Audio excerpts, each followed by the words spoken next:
You're watching The American on ESPN. Here in Greenville, North Carolina, softball championships off and running, punching a ticket to the NCAA's. First round action begins this morning. UAB and Tulsa in our 8-9 matchup. Here's the bracket on all the way through, and the winners of our first two games will play later tonight, which means the mayhem is underway and a fun week in college softball. Thanks for joining us here at Maxar Joyner Family Stadium with Maria Tribalpiece. I'm Evan Budrovich. So race to championship Saturday, but Maria, it begins with a fun morning of college softball. Oh, a fun morning and a fun day, Evan. We have 4 games on tap. The mayhem is here, but first, you got to take it one game at a time. UAB has a stud in their outfield in Ashlyn Shira, who's a huge trendsetter at the top of the lineup. She's great in the outfield. She's also great at the plate. So much pop in her bat. You see it right there. She's had 10 home runs, but she also can run the bases well. Just a full-on athlete for the Blazers. And then on the Tulsa side of things, you have Faith Russell, who has come on strong as of late. She was 4 for 8 in the Golden Hurricane Series against Charlotte in their last American Conference Series. She has been so good, and she'll look to take Tulsa to the next round here today. Win or go home coming up when we return. UAB and Tulsa battle for their tournament lives here in Greenville.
Here's the UAB lineup as we kickstart tournament play. A club that's really good in the sack bunt department this year. Hannah Dorsett has excelled with her average, carrying the load. And Maddie Flamia is an emotional firecracker, literally and figuratively. Big-time presence. I love what you said about the small ball, because we're going to touch on that a lot today. And this UAB team really going to try to generate runs. And that's why I like Hannah Dorsett in that 2-hole, because she has the ability to drop one down and also work the counts deep. Facing one of the veteran arms in the American, Maura Moore, not her first rodeo. Not on the all-conference team this year, but as good as anybody in the circle, Maria, today. Well, when we caught up with coaches throughout the week, Maura Moore for Tulsa was a big point of emphasis because what she can do in the circle. She utilizes that screwball and sits between 62 to 64 miles per hour. There's so much jump on that pitch that it can rise and it can get in on the hands of right-handed hitters. Let's say hello to our third member of our team, Savannah Collins. Hey, you guys. Well, there's been some changes within the UAB softball program. Second-year head coach Taylor Smart has stepped away from the program. Now leading the team is Anna Shellnut. She took over about 2 weeks ago during the USF series. Her first year at UAB, spent 2 seasons at Troy as an assistant. She told me when she took over during that first series that there were some nerves, but she's been so supported by the staff and that the team has just rallied around her. She also also said that the Blazers seem to be getting hot at the right time, playing fun, free, confident. Key today in this championship tournament, they cannot get flat. When they're on their heels, that's when they're in trouble. So she's kind of trying to keep this dugout up and engage regardless of the results to try and make some magic shake as the number 9 seed. Savannah, love the vibes of UAB right now. Big win over Florida Atlantic to close out the regular season. And when these teams met in the regular year, Tulsa took 2 of 3. So let's see how it unfolds in conference tournament play. Our home plate umpire, John Hand, gets us ready to go. And the moment you softball fans have been waiting for, the first pitch of tournament play across the country. It's right down the middle. Good start for Mara Moore. Working ahead on hitters will be key for her today. We mentioned that screwball that she has, and if she wants to move that out of the zone and paint the edges, it starts by starting ahead in the count. And it's a best-on-best matchup against Ashlyn Shira, part of the all-conference team this year, nearing 50 RBI. What a breakout year in the heart of this UAB lineup, and especially as one of the few seniors offensive. This is a big piece. She has that pop that we talked about in the open, but as you said, so good in the clutch with all of those RBIs. Shira hits one towards Coach Shelnut, who was a Lonnie Alameda disciple as a player at Florida State. And as Savannah noted, 3 weeks ago, takes over the program, leads them to a couple of wins down the stretch, too. You feel the momentum for UAB entering this tournament. And you want to be peaking at the right time, especially come tournament play. Here's the thing, Evan. At this point, everybody's 0-0. So if you want that AQ, you just have to play well for a couple of games here in May. Maybe even 2 today, the way the format's unloaded. There's a strikeout for Mara Moore, one of the K queens of this conference. Mara Moore utilizes speed changes so well. So here she throws what is a rise ball, but takes a couple of miles per hour off it. See how it just flutters over the bat of Ashlyn Shira to get a big first out for Tulsa. Nearing 500 career strikeouts in Moore's 4-year career. Such a presence in the circle. And Hannah Dorsett goes first pitch hacking. Well, here, first 2 hitters, she works ahead, but also she's able to paint the edges so well and locate that screwball in multiple places. So she can work it away from left-handed hitters and in on righties, but then you see that she can make it climb the zone and also keep it at the knees, and that's why she's so effective. Another foul ball, 1. Moore was dealing when these teams met in the regular year, right? 13 combined innings, just 2 runs. UAB's got to find a way to shake that up today. And you can bet they watched film and saw, okay, this is what we did well against Mara Moore, and this is where we struggled. Let's make adjustments in this series now.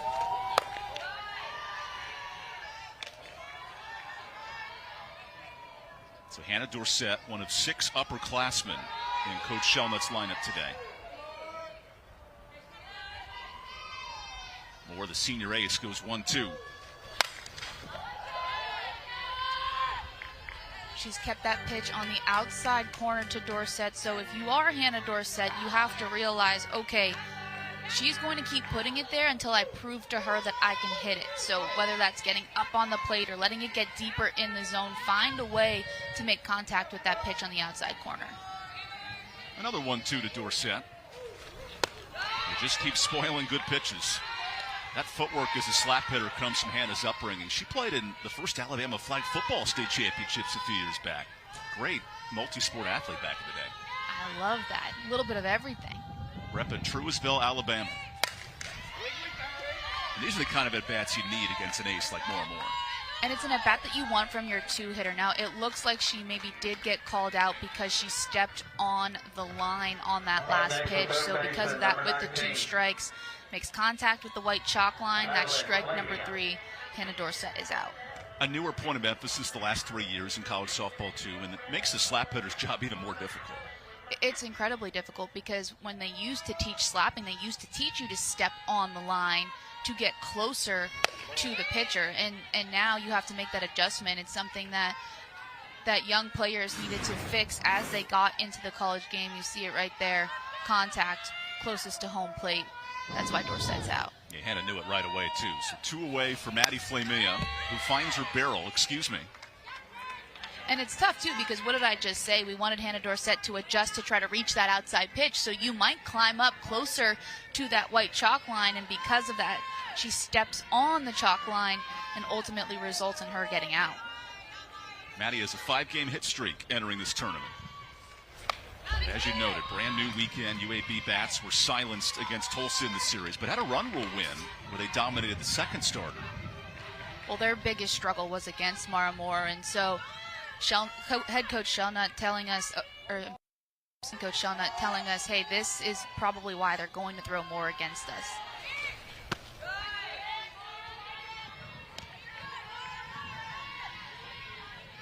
UAB offensively found their bats against Florida Atlantic on Saturday, final game of the regular season. That's a number 4 seed, too. It kind of gives you a sense this bracket is wide open this week. And the 2-2 pitch is roped but foul. Well, we've seen that all season long in the American Conference. Any team can beat anyone on any given day. And so, yes, there might be a 1 seed in this tournament and there might be a 9 seed in this tournament, but it doesn't matter when you step on the field, especially in May. There's a reason why the term mayhem was coined, because of everything that can happen in the postseason. As Flamia fouls another one off. They call her Flame, of course, you have to, for a young freshman who's been a spark plug from day one. Started every game this year since entering this lineup, and that's a lot to ask of a young player hitting 240, trying to find her rhythm in a first year. Absolutely, especially that first year of college softball can be so difficult. There's so many different things that you need to adjust to, from being away from home to the game itself. We need that travel piece footage from year one back in the day as that pitch stays away. Listen, there's not a lot of it that exists. I think I maybe had 20 at-bats. It took me a little bit to get used to the college game, but we got there eventually. Nice battle here for the freshman. 3-2 on Mora Moore, the senior ace for Tulsa.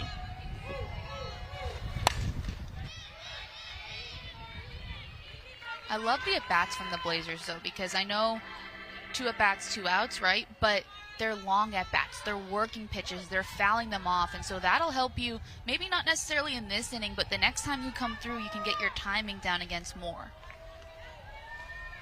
Another 3-2 pitch. This is a fun battle. 10 a.m., the coffee's brewing. 2 studs getting after it. And if you're on deck or you're in the dugout, you want to watch your teammates have these long at-bats and see, okay, what are they just missing? Where is Moore throwing us, whether you're a righty or a lefty? And start making those adjustments before you ever even step into the batter's box. Another 3-2. Let the good times roll. Dance in the dugout pregame. They arrived hanging out in right field by the hospitality tent. This is a group playing loose, right? And we noted some of the coaching situations, but you couldn't tell given their vibe so far. You need to play loose in these times because, again, we're going to keep belaboring this point all day long. It's whoever's the best on this day, and you play the best when you're relaxed and just having fun. Leads to a walk. Nice battle from Flame, who's on with 2 away. Such great plate discipline from Flamia because she's able to let that screwball on the hands go. That's a pitch from Mara Moore that she gets righties to chase a ton. And the fact that Flamia can let that be and find herself on first base is huge in the top of the first for the Blazers. Quality 11 pitch at bat allows Carly Wilkins to slot in.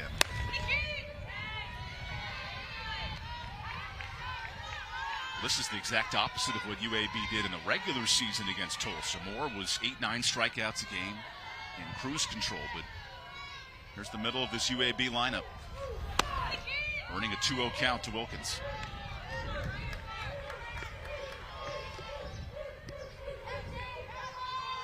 And sometimes you got to roll the dice. Carly entered the lineup at the start of April. It's been a rock-solid utility player since. Gets the first base nod today. Late on the heat. Well, it's all about making the most of your opportunity when you're given it, right? You may not be starting early on in those non-conference games, but as you get closer to that conference play, your number may be called upon. When you step up, make the most of it. Wilkins fouls this off. In fact, her first start was in this park against East Carolina. That was UAB's best week. They swept the Pirates, and she had the game-winning hit on Sunday. Well, East Carolina's head coach Shane Winkler joked with us that they hope they don't have to play UAB because of what happened in the regular season. And so the Blazers have shown that they can be a great softball team when things are clicking. Swing and a miss there as Moore gets her 3rd strikeout. And we'll be right back with the bottom of the first after this.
Tulsa's offense. Clara Skaggs, an emotional leader, big-time power hitter. Faith Russell, a great player, as well we noted her in the open. Aaliyah Scarborough has been red hot down the stretch, too.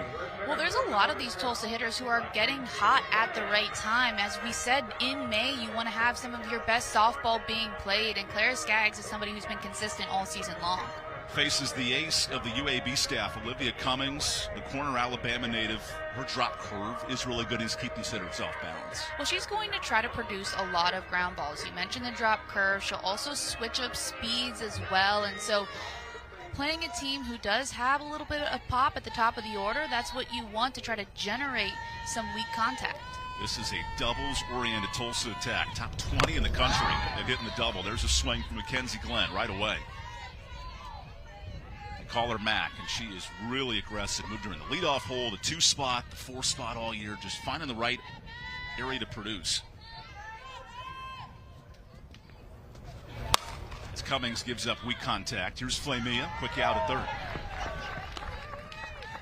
The drop is such a difficult pitch to square up when it's spinning well, and Olivia Cummings has some great RPM on that pitch, and so Mackenzie Glenn unable to do too much with it. It's trending downwards. She just hits that weak ground ball for the first out of the inning. Yeah, that's a great walk-up song. I'm ready for some 10 a.m. country to get us rolling this morning. Ready to rock and roll? I love it.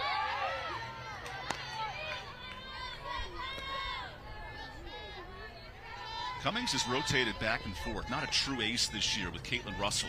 Both have been effective in the circle. And now Cummings makes her 22nd start. Here's Clara Skaggs, who has pummeled everyone in the league, including an 8-hit weekend when these teams met in the regular season. Well, there's a reason she's first team all-conference. You talked about some of the doubles and the power that she has, but also just her ability to get on base and mounts has been really fun to watch this year. Cummings tests her. This is poked out of play. She's also so aggressive. You see that hack there that she takes early on in this game. She wants to make pitchers pay for any mistakes, and taking big swings early in the count, trying to find what she can square up, makes her so good in the batter's box.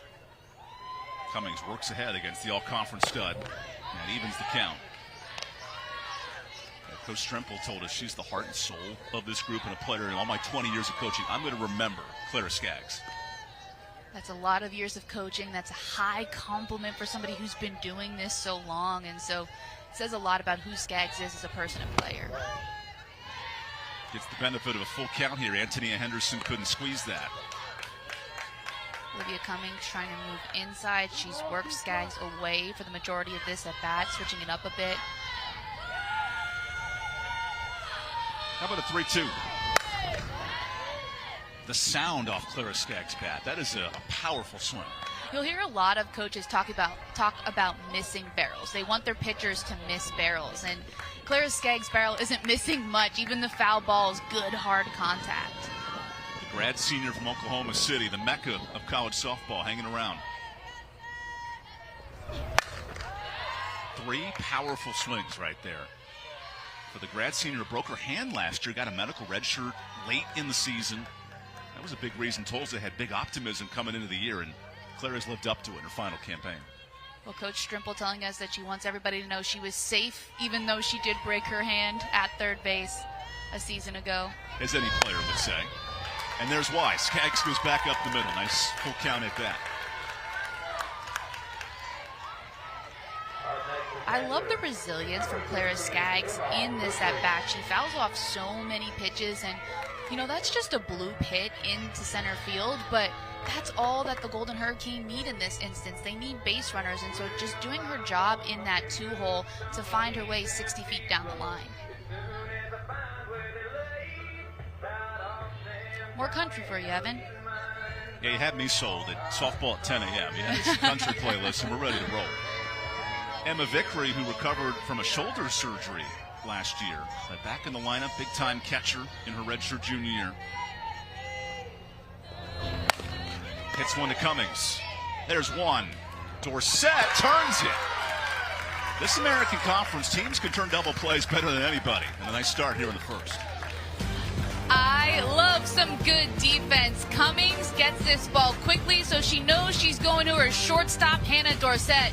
Dorsett making it look easy. Still no score here in Greenville, North Carolina.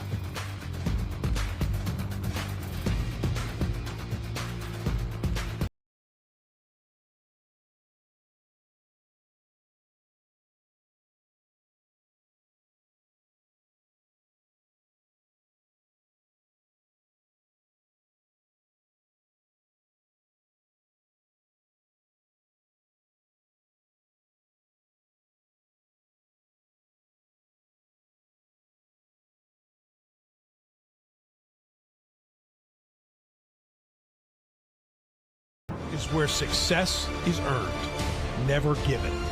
Where character and grit break the status quo, and competition drives ambition.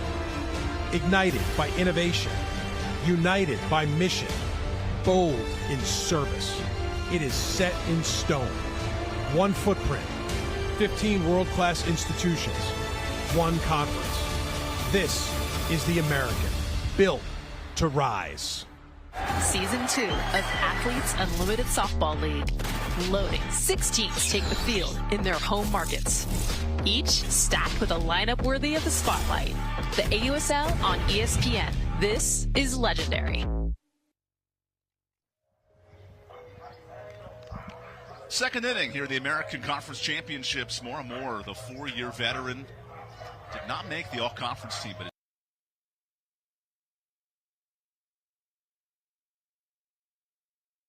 offensively Saturday against Florida Atlantic. And Kylie Collette in the middle of this lineup getting rolling here in the second. Well, Chrissy Strimple telling us that Mara Moore's stats maybe don't reflect how well she's thrown this year. She said, honestly, as a team, we didn't support her in the other areas of the game, so her ERA maybe could be a bit better, but we needed to do things better offensively and defensively behind her. So as Moore pumps in a strike, she was a little up and down against Charlotte last week, just across the state. But in that UAB series, untouchable in 13 innings.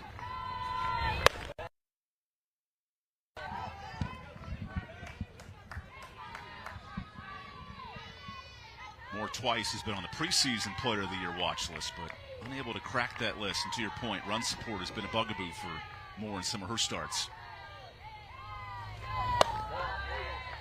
Works a 2-1 on Collette, but there was an illegal pitch there. It looks like the signal is that she was outside that pitching lane, so that will be a ball on the batter. That pitching lane coming into college softball a few years ago.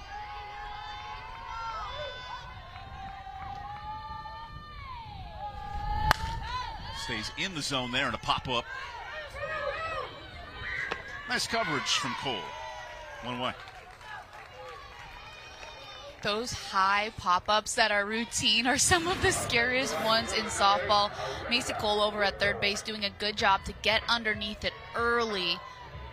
And you can see it almost pops out of her glove because of the spin that a ball has when it comes down from such a high height.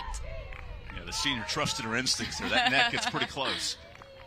One away for Olivia Tyndall, and she hacks one towards us.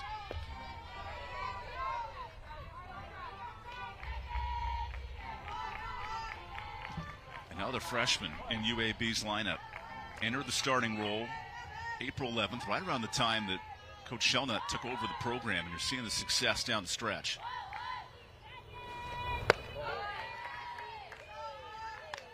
Just being patient in this at bat from Mara Moore. She attacked that first pitch that was a strike, maybe one she could drive, fouls it off, and then lets go of that screw/rise ball that's trailing out of the zone. Another pop-up. This will be tough. And the best part is they can put it right in that slot and let the ball go in the dugout. I love, what would we say, technology, manufacturing. I'm calling it engineering. Engineering, that's the word I'm looking for. We're on a college campus, Maria. Okay, we're go engineering. I like that a lot. It's graduation weekend here in Greenville, so there'll be people all over the place coming for softball, for graduation, you name it. 1 and 2 on Tyndall. Another chance for Macy Cole. She looks comfortable out there in third. Nice catch. Great range over there at the hot corner from Macy Cole, going all the way back on this ball. It's a screwball in on the hands of Tyndall, and Cole tracking it down to get the second out for her pitcher. All smiles with her shortstop Ray there. Said, hey, I got this one. I don't need any help this time. Listen, when I need your help, I'll yell to you, but for now, I got you. This is the junior catcher, Antonia Henderson, who has sparked in the lineup since early March. Injuries have opened her opportunity. Abby Perkins out for the year, the Buford, Georgia native, so Henderson's played really well since. Such a long season, you know, there's 50-plus games for most of these teams, and unfortunately the injury bug does seem to make its way into lineups, and so you always need to be ready even if you don't start early on.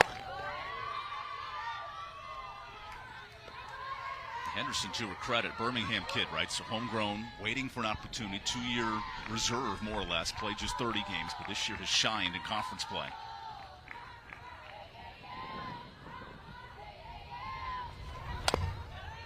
And here's Savannah Collins with more. We've been watching Macy Cole track down these balls, and it was interesting hearing from Coach about her defense, that she can catch. She's also played shortstop, so when you're just seeing her doing a great job with her movement, that's why Coach said that she's just been so gritty and done a ton for us, can play just about anywhere they need her. That senior's been really good, Savannah. Great point. And a strikeout there for Moore, doing her part. We'll roll to the bottom of the second. We come back here in Greenville.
So Chrissy Strimple, the longtime infielder, assistant coach for 8 years and taken over the last 7 as the head coach. She was part of these championship runs at 16, 17, and 18 for Tulsa, looking to rebuild that here in year 7.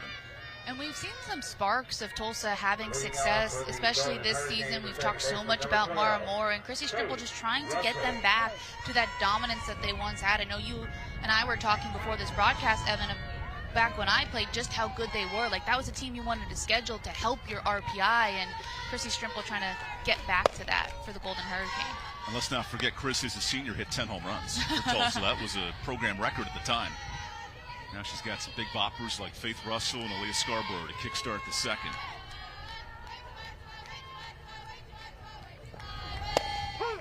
Cummings cruised in that first inning, and something unique about this American Conference, just nationally, 5 teams in the top 25 and turning double play. This is a really good defensive league. And we're going to see South Florida later in the week. They've been incredible. We saw UAB just do it an inning ago, and so the defense in the American has been stellar.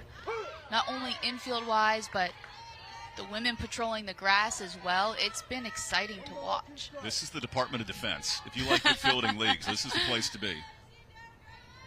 Especially these low-scoring pitching tournaments where a 1 seed hasn't won the title in 5 years. It can be chaos at times. But that's what makes it fun. That's why it's called mayhem, because anybody can win. It's who shows up in May and performs the best. And, we love March Madness for the same reason. We love the Cinderella stories, and that's why it makes this tournament in particular so exciting, because anyone can win on any given day. As Faith Russell spoils another 1-2.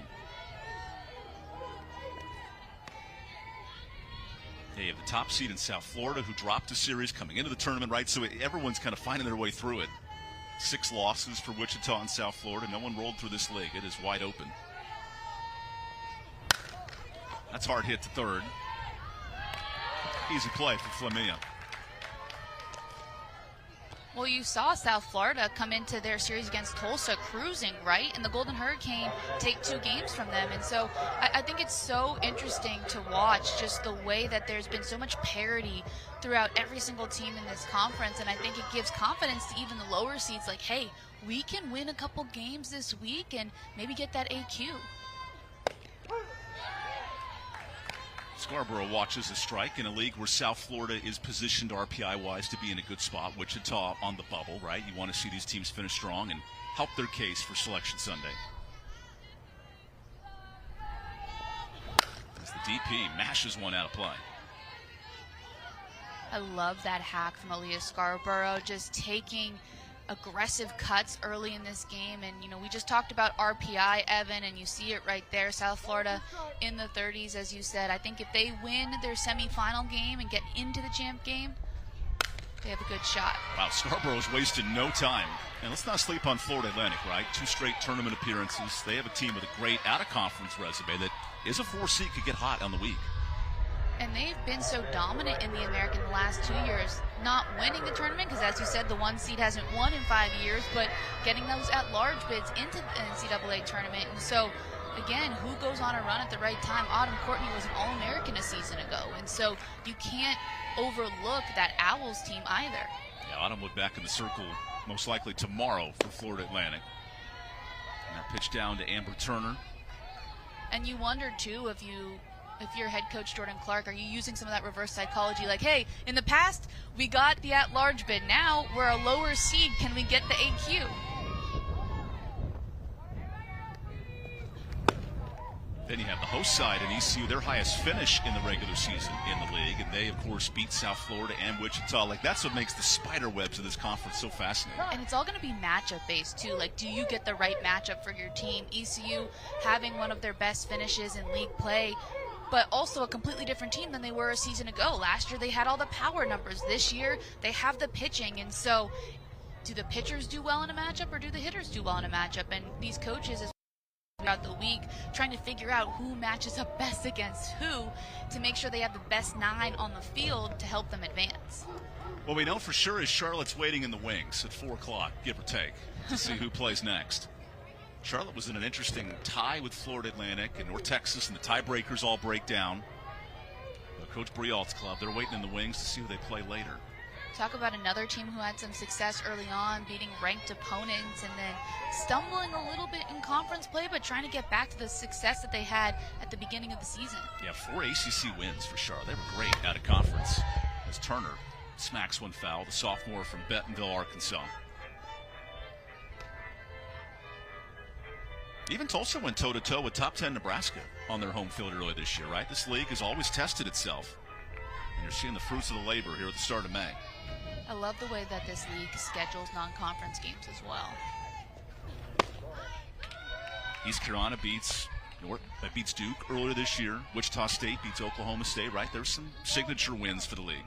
And even just competing with teams, and you saw Wichita State play Oklahoma, and it was a close game for a long period of time, and then, Oklahoma with all their home runs did what they do, but those games are so important to not only help your RPI, right, but also to prepare you for when you get into conference play, because you're playing some of the best pitchers and teams in the country, and then you're preparing yourself to be at that level. And so I think that's why this league is so good this season, because of the way they've challenged themselves out of conference. There's Olivia Cummings working 3-2. UAB played 6 SEC opponents. Now, part of that's locality to the Alabama area, but they've competed very well, and Coach Shelnut and Coach Smart at the time were pleased with how they responded in those games. Absolutely, and I think the biggest thing is taking away the mystique from some of these top programs, right? At the end of the day, everybody's got to lace up their cleats the same way and step into the batter's box. Coach Tribal Peace with her influential words as there's a hit by pitch. 2 on and 1 out now. How many times have you heard that speech in your day? Oh, way too many. But it's so true. It's funny now. I coach younger kids in the area, and we're going to watch this hit by pitch really quickly. This ball just getting away from Olivia Cummings in on the hands of Amber Turner to get another Golden Hurricane base runner. But to that point, I think about all the things my coaches told me back in the day that I would kind of roll my eyes at, and now I'm like, oh, I hate to say that you were right, but you were so right. I need to live that in my life, no doubt. Macy Cole, we heard from Savannah earlier about her leadership all over the infield, fouls that off. And those are the kind of players that you want on your roster, right? Who, one, are willing to play multiple positions, and two, have the ability to do as well. And when you get into college, if you can play multiple areas and you can hit, they're going to find a spot for you in that starting lineup. Here's a pop-up. Wind not much of a factor in Greenville today, so Holt tracks it. Runner moves to third, 2 away. You won't see Olivia. Well, you will see Olivia Williams, but you won't see Olivia Cummings create too many pop-ups. She gets that weak contact on the ground, and so getting a ball in the air isn't something she does normally, but hey, she'll take it here for the second out. So freshman shortstop Presley Ray gets a nice opportunity.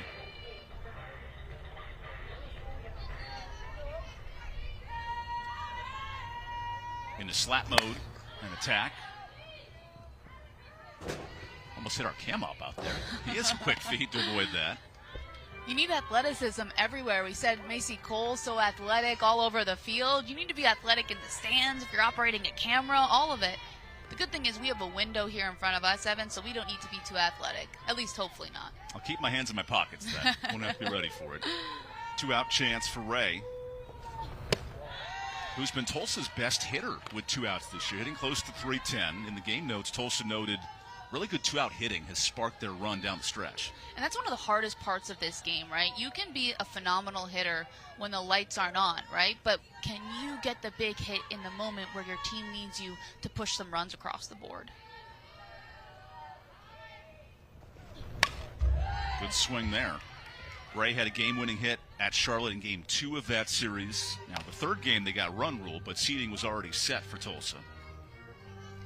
Chrissy Strimple telling us that she's a breath of fresh air for the upperclassmen, just a young freshman who loves the game and just always having fun and smiling. And sometimes you need that to loosen up a little bit. There's a lot of pressure that we put on ourselves as players.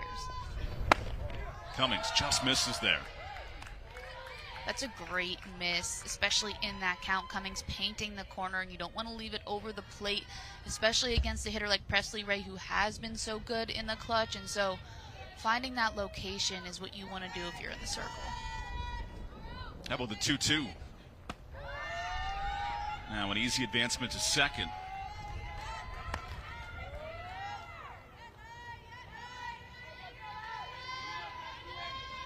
UAB doesn't want to try to play on Amber Turner running from first to second and give up that run, especially this early in the game. Full count from Cummings.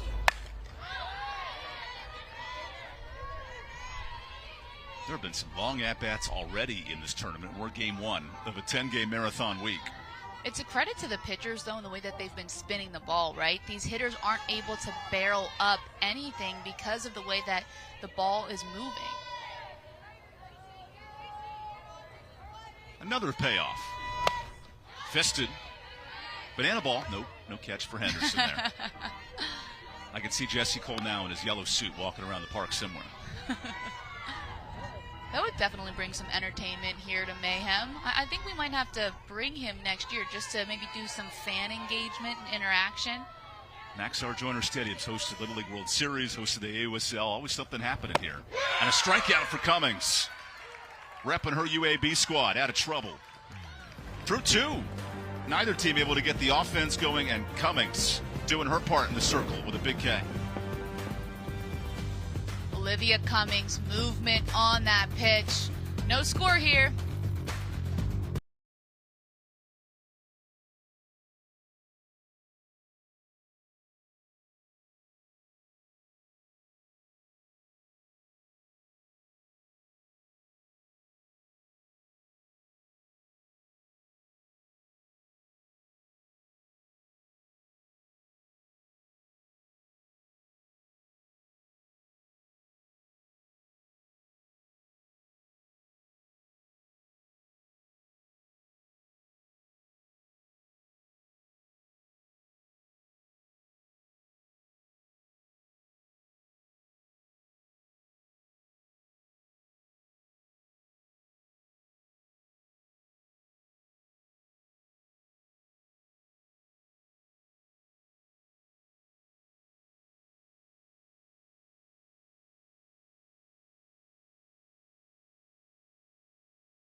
Day one, game one of the American Softball Championship, and Tulsa's Mara Moore is already cruising. The rise ball, the screwball. She has a little bit of all of those pitches in her arsenal, and she's keeping UAB off balance with all of the spin. Evan, man, she's been fun to watch.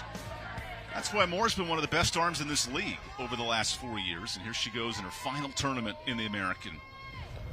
Rolling into the third inning, bottom two in the UAB lineup. That's the kind of pitcher, if you're Mara Moore, if you can keep her rolling all week long, you can get on a real hot streak.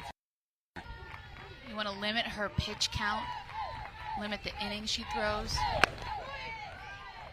In every single game, if you could save some here or there, it's going to help you as this tournament wears on.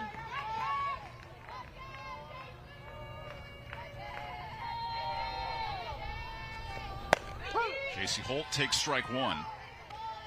Then on the flip side, if you're UAB or the opponents, that's why you want to work the longer and deeper at bats, make her throw more pitches, try to get her tired.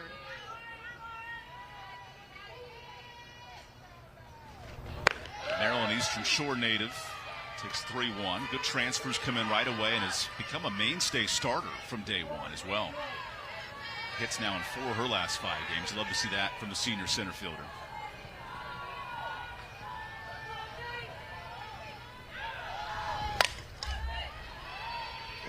Able to make contact, but you see she's also has so much speed. Holt just able to drop a bunt down, she can slap, she can find some gaps when needed, and so I like her in this spot in the lineup because she's just close enough to help turn that lineup over back to the top.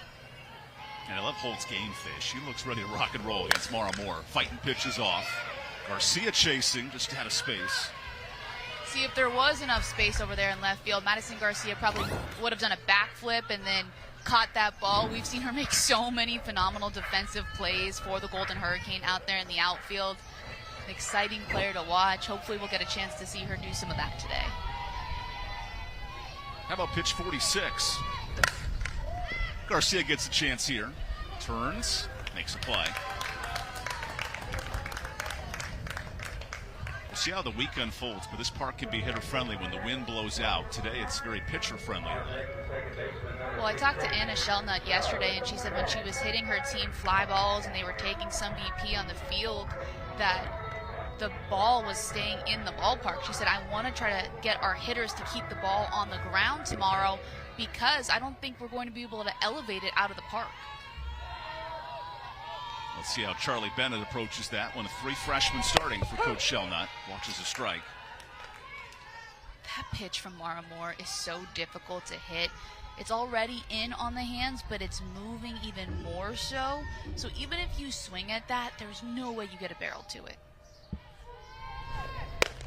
This was the Mara Moore we saw in the regular season when these teams met. And Tulsa won 2 of 3, won both the Mara starts.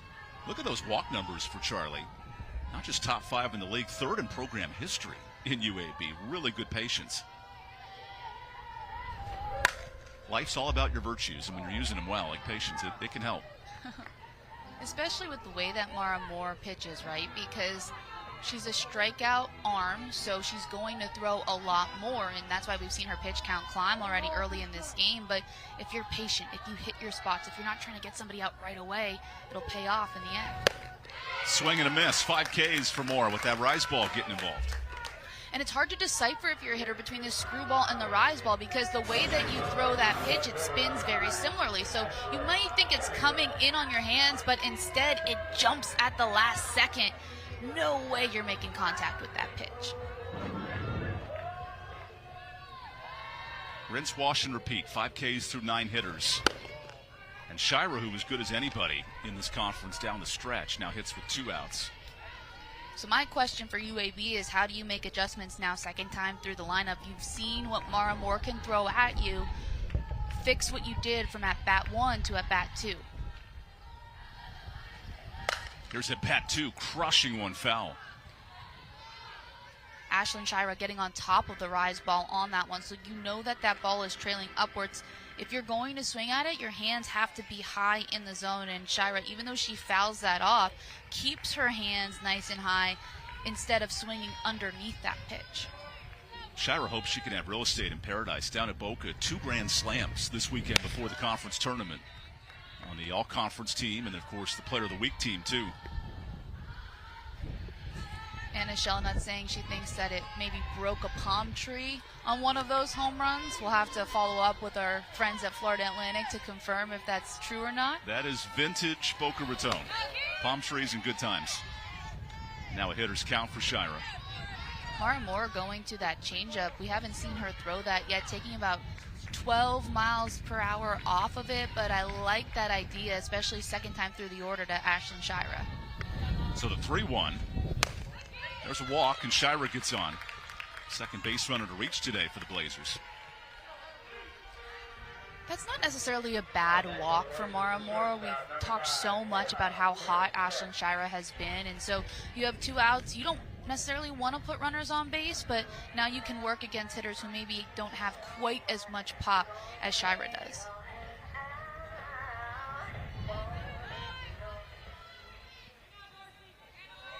Hannah Dorsett's turn. Dorsey's known as the epitome of a great teammate, especially on a team that's had some coaching changes up and down with record. You got to rally the troops, and Hannah's done her part as the junior leader. Hits one hard to left, and Garcia is all over it. 3 cruise control innings for Mara Moore as we begin a fun week here in the heart of Greenville, North Carolina. Plenty of softball on tap when we come back.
Still a tie ball game here in Greenville. I'm joined by Coach Anna Shellnut. Coach, a lot of long ABs. These hitters are battling. What's it going to take to get on time with Mara Moore? I think we need to be aggressive earlier in counts. Right now, I think she's just getting ahead of us, and we're being forced to swing at her pitches. So I think early on we need to work on top of the ball, and we need to work on driving the ball through the middle of the field. Okay, you told me pregame this team can't be flat. Obviously, the energy's up in here right now. They're going to keep it up the entire game, first pitch to last pitch, because that's what we need and our pitchers are doing right now. And as a team, we can't get flat. We have to keep swinging hard. Thanks, Coach. Thank you. Anna, just keep wearing the visor all game like that. I think it builds the brand. I like that she's throwing it off in a chuckling way, but to her point, that team is definitely not flat. Energy is up in the dugout, but I love what Coach Shellnut said about them needing to be more aggressive. Mara Moore is so effective when she works ahead on hitters, and you can't get behind.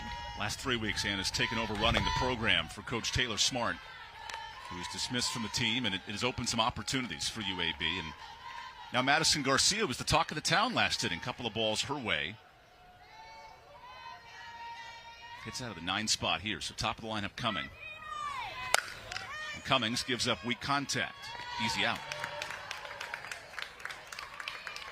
You heard Coach Shellnut say Olivia Cummings is dealing, and we've seen that, producing those weak ground balls, and even the hits that the Golden Hurricane have gotten haven't been solid contact. So she's doing everything she can to keep her team in the game.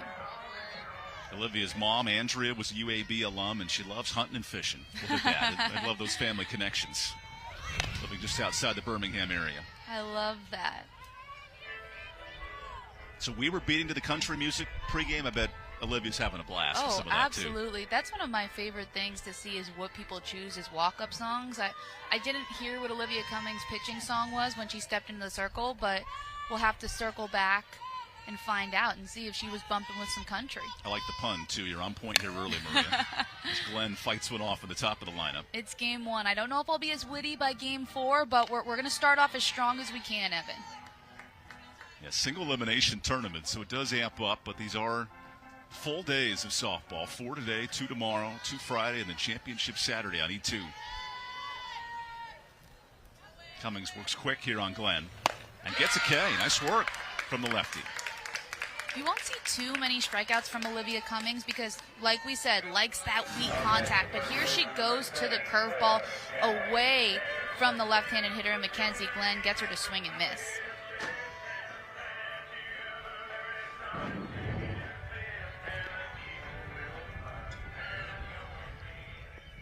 Now Cummings has to slow down one of the best hitters in the conference, and Clara Skaggs, the first team all stand out. Just a casual 6 for 10 with 4 RBI when these teams met in the regular season. But Clara did that to a lot of teams this year.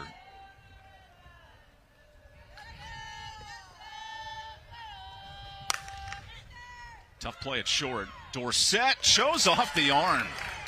That's how you do it if UAB. Nice defense here. We'll be right back.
Switching sides over in the Tulsa dugout now with Coach Trimple. Coach Mara is just dealing today. What have you liked that you've seen from her? Yeah, I think she's mixing it at the knees and then getting them to expand the zone up. And, her ball looks like it's got a lot of life to it today, which is good to see. And obviously she's a battler. She's a bulldog. So you kind of knew she was going to come out and be ready to go. This offense has made some noise. Anything in particular you were looking for them to focus on as they go through this lineup a second time? Yeah, I think, she's doing a good job of hitting edges and getting us to miss hit. We knew that she could run it, a little bit high at the belt and then go down. So I'd like to see us get behind the ball a little bit more, get some balls into the gaps. All right, thanks, Coach. Appreciate it. Thank you, Ranking. Great point from Chrissy. Her offense, one of the best doubles hitting teams in the league. They've been held in check by the work of Cummings, and now their ace, Maura Moore, goes back to work. I love how she said she wants her team to get behind the ball, right? And we talk about the weak contact with that drop ball. It's falling off the table, so you're out in front of it, you're off your front foot, and so you can't get behind it and get power into the gaps. And then 45-mile-an-hour nasty pitch to Maddie Flamia. We've barely seen that changeup from Maura Moore, and maybe second time through we will see it to keep these hitters off balance. But just like Coach Strimple said, her screw and rise have so much jump on them right now.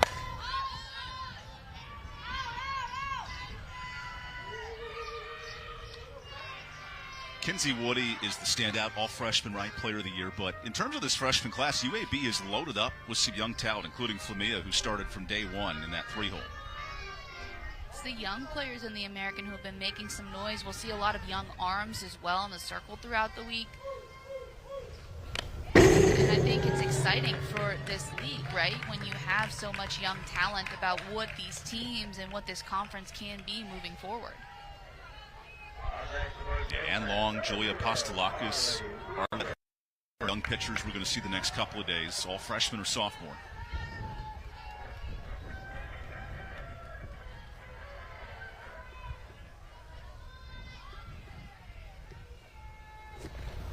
As Carly Wilkins takes one away.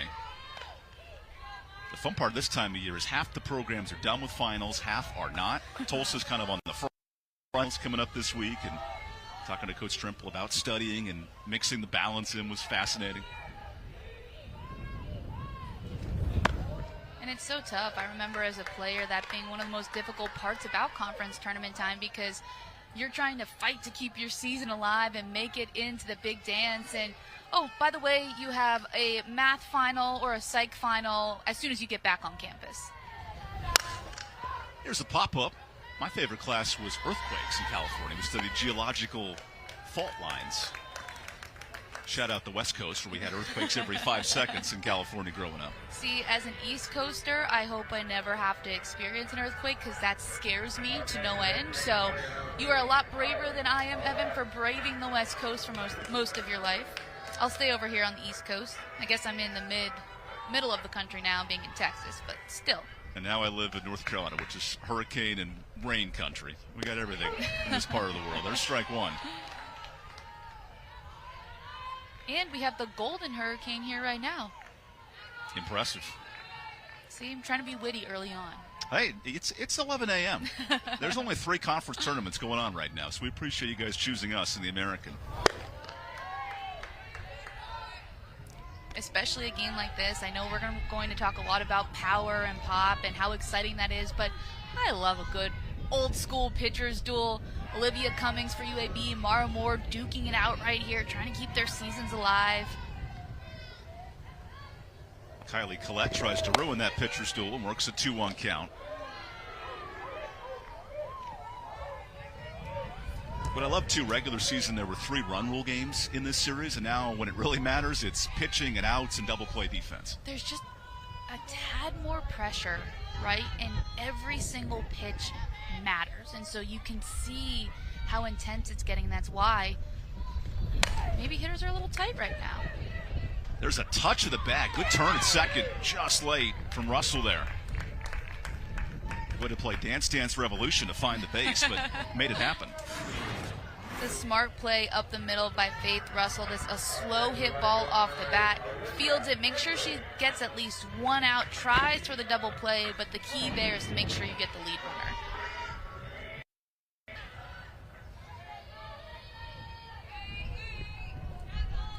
Too quickly away for another freshman in this lineup. And Olivia takes a strike.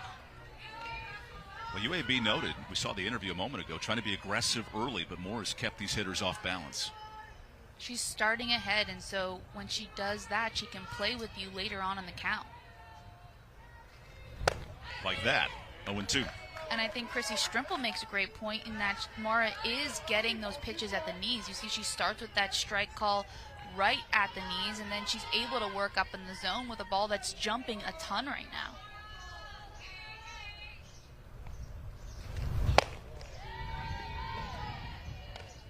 And then when you are behind in the count, you have to swing at that screw or that rise that has movement on it that may be a ball, may be a strike, but you don't want to leave it up to the umpire, so you swing, and that's where she gets her Ks from. Tyndall lays off one of 18 Alabama natives on this roster. A lot of homegrown talent.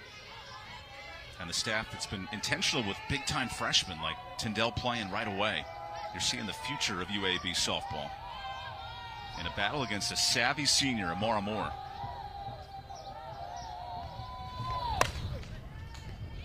That'll drift out of play into the bullpen.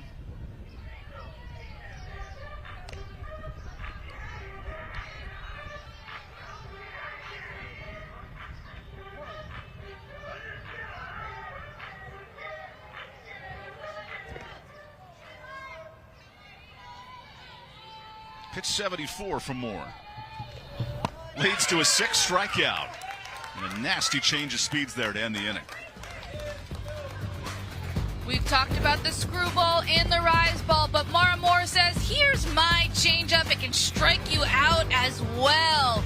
Mara Moore dealing for the Golden Hurricane.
This is where success is earned, never given.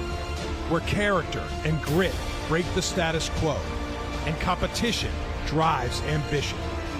Ignited by innovation, united by mission, bold in service. It is set in stone. One footprint, 15 world-class institutions, one conference. This is the American, built to rise.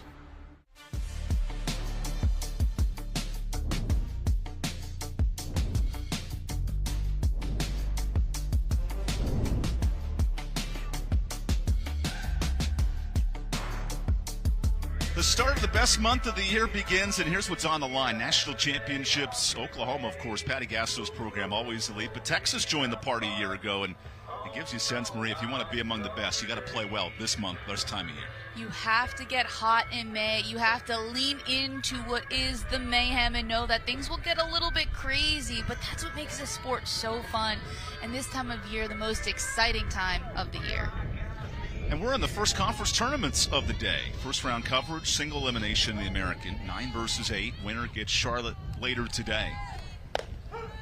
And Olivia Cummings, who's repping this program well in the circle, dots up another strike. So Chrissy Strimple said she wants to see her team get behind the ball more, and that's because Olivia Cummings is throwing that heavy drop ball. Weak contact like this all day long, and that's where UAB's living. And so when she throws that heavy drop ball, you'll see ground balls like that because that pitch is spinning down and falling off the table. And so when you're making contact with it, you're just on top of it and hitting it hard into the ground. When Coach Strimple said she wants her players to stay behind it, she wants them to keep their hands back and almost get underneath it to elevate it into the gaps. Good snag by Cummings. Quick hands from the lefty. Proving the point that pitchers are athletes, too. Olivia Cummings doesn't have much time to think on this ball. It's hard hit from Russell, but able to make the play on it and get a big second out for her team. There's some magic about Greenville here for UAB, undefeated the last 2 years in this park. They love playing here at Maxar Joyner Stadium.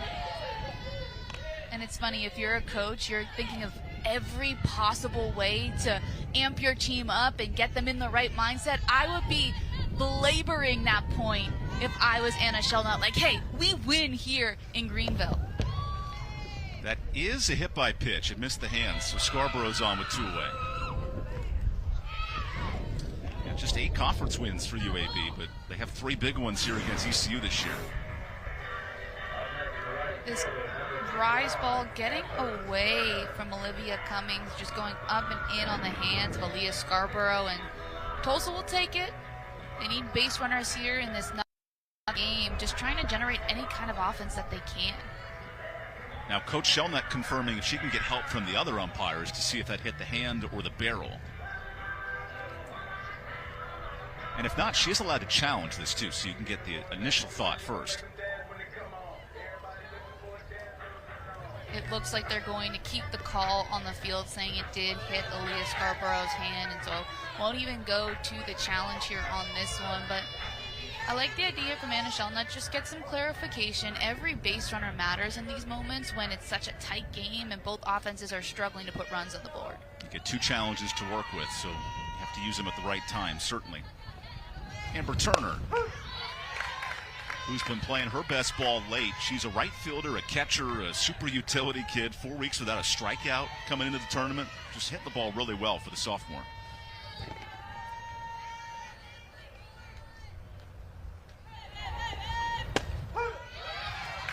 Amber, who just turned 20 2 weeks ago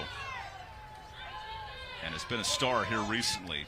Hitting close to 300 in the months of April and May. That's what you like to see as you get close to tournament time.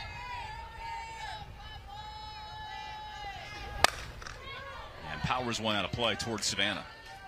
That was one of the best hit balls we've seen so far today. I know it's foul, but that's exactly what Chrissy Strimple wants, is barreling up the ball. And you need to adjust if you're playing Olivia Cummings right now, because we've seen everything on the ground, on the ground, on the ground. How can you elevate it or at least square it up? That gets past Skaggs for a base hit. And now 2 on. Good swing right there. It's a great piece of hitting by Amber Turner. She doesn't try to do too much with this pitch. She just goes with where it's pitched, hits it the opposite way, able to get enough solid contact to earn her way to first base. And now a quick chat from the pitching staff. Mandy Jordan, the assistant coach, Lipscomb grad of 6 years ago. Love that too, repping the Birmingham zip code on the hat. That's some great swag. We love good swag, but I also love this conference here. Olivia Cummings has been cruising up until this point. Now she puts 2 base runners on. There are 2 outs, so I think it's just a conversation of saying, hey, you've been doing such a great job all day. Let's work some more of those ground balls that we've seen you generate all day long. You also have runners on first and second, so it makes it easier for your infield. You can tag any bag here. That's Annika Dill, the new pitch runner in, and Cummings, who's cruised through 3 innings, now works in a jam here in the 4th. And the emotional red-headed leader of Tulsa steps in, Macy Cole. Just seems like a fun kid to be around, too. Well, we heard Savannah talk about the way that she's played so many different positions, the way she's been so athletic, just so much great energy that she brings to this team and leadership. Coach Strempel loves junior college transfers. That was her career, coming from Tulsa to the JUCO ranks. Same story for Macy, who was a standout at Cowley County Community College, and here the last 3 years played almost every game in a Tulsa uniform. Now hits with 2 on and 2 away, and delivers a blast. But in the gap, not enough on a windy day in Greenville. Still scoreless through 4 in opening round action.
Today's day 1 of the American Championship, and every program trying to do what South Florida did a year ago, earning that first tournament title.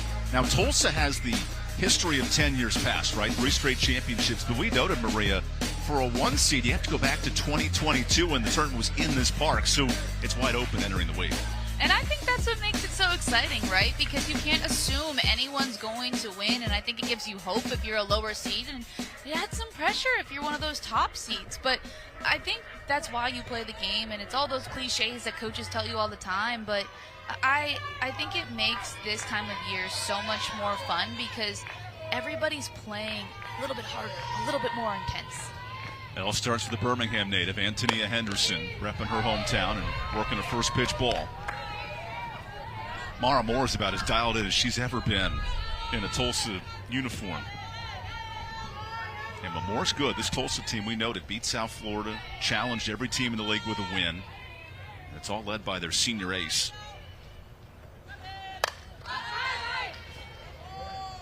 Well, when Mara Moore is on, she's so difficult to hit because she works ahead. We heard Anna Shellnut talking about that, how she wants her hitters to adjust in the box. she also has so much movement. And when she is on, that movement is even more so, and it jumps so late, which makes it hard to make a decision in the box.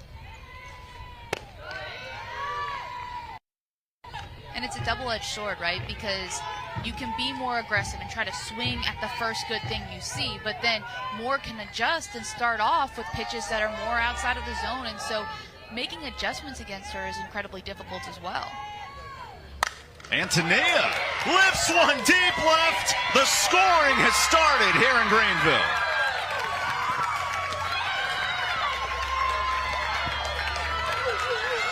Antonia putting on a statement for her hometown team as UAB scores first. We've talked a lot about the rise ball and screwball from Mara Moore. Here's the thing about that pitch. If it lays flat, there's a possibility for it to leave the park. Antonia Henderson gets on top of that pitch that is flat over the plate, uses all her power from her backside to elevate it to give UAB the lead. No bigger time for your fourth career home run than right there. Remember, Antonia was the backup catcher to Abby Perkins, who went out with a hip injury, missed the last 2 months, and Antonia has stormed at the right time. J.C. Holt looks to continue this hit parade. Swings for that one. Just takes one swing of the bat to break a game open, and Henderson helping out her team with the biggest swing maybe of her career so far. Tournament time, giving her team the lead late. Tricky pop-up for Cole. That goes into the UAB pen. You know, we've talked to a lot of coaches this week about how every single pitch matters. Here's why. Mara Moore has been dealing. UAB has not been able to make any solid contact. She makes one miss pitch that stays over the plate too long, and Antonia Henderson capitalizes on it. J.C. Holt can do this all day. One of the better two-strike hitters in the UAB lineup. And this is where those long at-bats become more important as well, because the more pitches you see, the bigger the possibility that the pitcher makes a mistake. And so that's why UAB, maybe not a ton of hits the first time through the lineup or a ton of base runners, but working through, getting good at-bats, seeing a lot of pitches from Mara Moore. You noted that Maria, close to 82 and counting, had a 25-pitch first inning and then rolled through the last few, but the home run from Antonia Henderson flips the script here in the fifth. The only hit Mara Moore has given up today. That's playoff softball in a nutshell. But that's why coaches preach the importance of quality at bats too, right? You're always looking, is it a hit? Is it an error? That's how I judge if I'm good. No, you can get out and still have a great at bat that'll help you down the road. Holt to short, and Ray's all over it.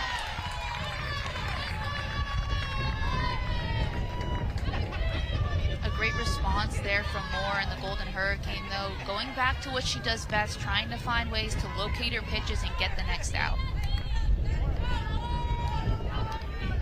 What a boost for Coach Anna Shelnut. Takes over the program 3 weeks ago.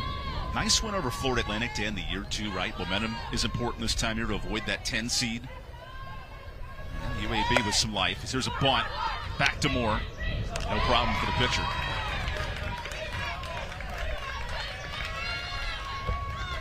We told you that UAB would play a lot of small ball. Ironically, that's the first bunt we've seen all day, and it's come after a home run hit by the Blazers. But it is something to try to generate runs, especially against a pitcher like Mara Moore, who's going to strike a lot of people out. Can you shake things up? Can you try to force Tulsa to make mistakes defensively? Here's the top of the lineup in Shira, who's got 10 home runs herself. That is the one bugaboo for Mara Moore. Now 25 home runs up this year. That's the most she's given up in a season, right? The strikeouts are great, the dominant innings, but a couple misses in this kind of tournament. There you go. Well, that's the rise ball for you, right? It's a strikeout pitch, but when it's flat, it's the most fun pitch to hit out of the park. It's high in the zone. It usually has decent speed on it. So as a hitter, if your hands get to that ball, the pitch is supplying a lot of the power that you need to pop it over the fence. Shira fresh off a 2 Grand Slam weekend, too. Was feeling it in Boca. puts one out of play. Savannah.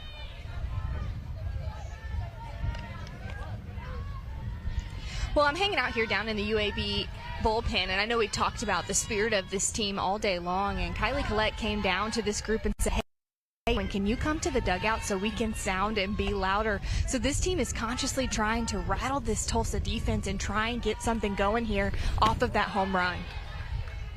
The hype squad is real, Savannah. I love that. Somebody asked me yesterday, do you like the yelling and the cheers in the dugout? And I said, absolutely. That's my favorite part of the game, especially when I was a player. And I love that UAB is utilizing every single person to try to come out with a win today. Only backpacks can sit on the benches. No players allowed. And now the dugout gets a friendly foul ball there.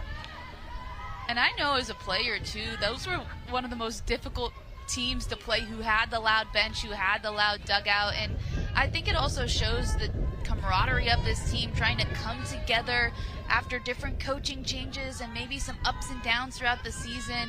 They're not ready to go home yet, Evan, and Savannah's down there getting us all the tea to hear what they're saying. I need the braiding session that's going on in the dugout, too. Get my hair fixed up for the next broadcast. Listen, game day hair is what it's all about. And maybe Savannah can find out more about what's going on with some of those braids in the dugout. A little 3-2 dance going on before Shira now steps out and calls time. Hey, Savannah. Okay, it's funny you mentioned the braiding. Like I said, I'm down here in their bullpen, and I said, hey, everybody's got great hair. Who is your professional braider on the team? It's Brantley Wortham and Hannah Cole. In fact, they did it last night because they knew they had to be at the field so early. So they had a 2-hour braiding session yesterday evening so they could come in reared and ready to go and looking good. Maria, I'm curious, how did you do your hair when you played? Because I know it's important. You got to look good and feel good. Listen, I loved a good braid, Savannah, but then I went 0 for 4 with braids, so I had to go back to the slick back with some pre-wrap. But UAB's braids look great, and they're working well superstitiously right now.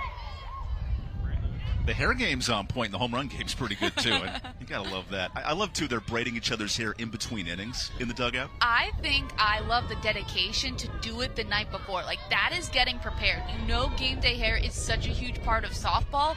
But look, those 10 a.m. first pitches, or God forbid, the 8 a.m. first pitches, you don't want to wake up at the crack of dawn to get your hair done. Another 3-2 to Shira. A little pop-up here to right. Nice catch to end the inning, but Antonia Henderson flips the script with a solo home run.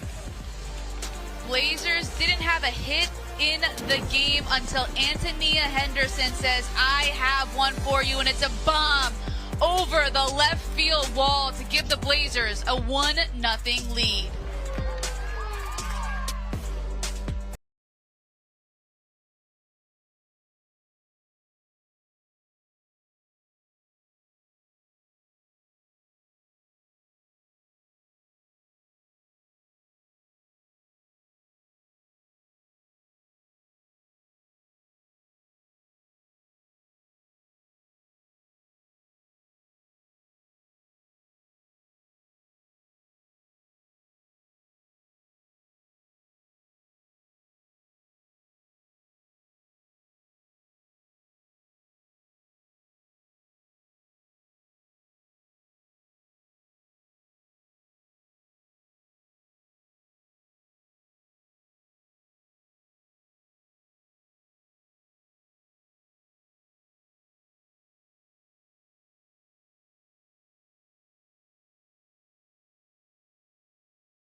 Conference tournament time means every swing matters, and Antonia Henderson flips the script of a pitcher's duel.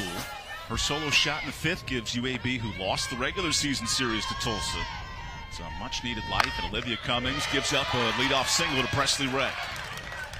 My question for Tulsa was, how do you respond after giving up a run in the top half of this inning, and Presley Ray not wasting any time, aggressive first hack to get herself on first base? This is not a heavy base stealing Tulsa team either. Just 13 steals, not a ton of sack bunts, but a doubles and high-hitting offense left to manufacture against the drop ball heavy Olivia Cummings.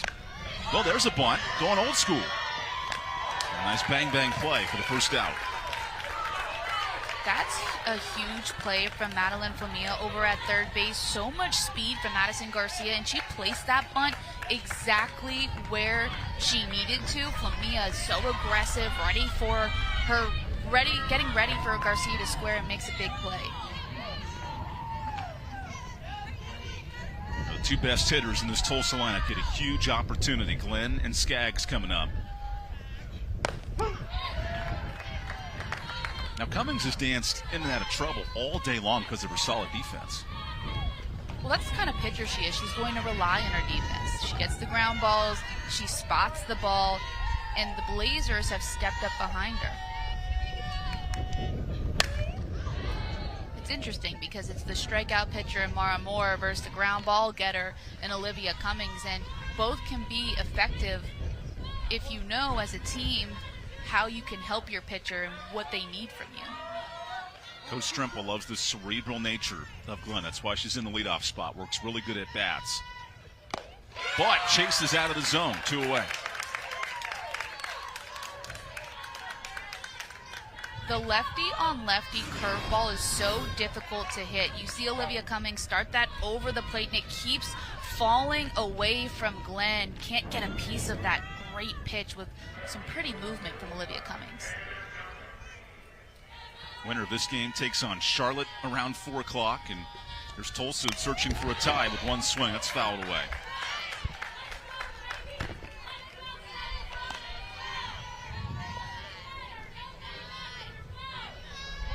This time of year, single elimination, your best players like Clara Skaggs, first team all-conference, get a big opportunity. Over 600 career at-bats for Clara. She's primed for this moment, and it's 1-1. It's who you want up, right? With a runner in scoring position and 2 outs. Skaggs has been so clutch for this Golden Hurricane team. She has that pop that we talked about earlier. Here, she just needs a hard single up the middle to score her teammate from second. Now 1-2.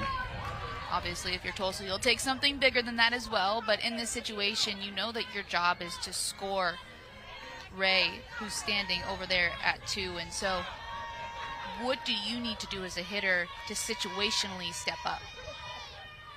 Malia with the power flex in the dugout, trying to field a rally on 1-2. It doesn't work. Cummings, who's not a big strikeout pitcher, gets her 4th to escape the jam. Through 5, UAB remains in control.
You're watching the American on ESPN. Graduation weekend here in the heart of Greenville, North Carolina. The campus of ECU. Students get ready for Saturday's festivities.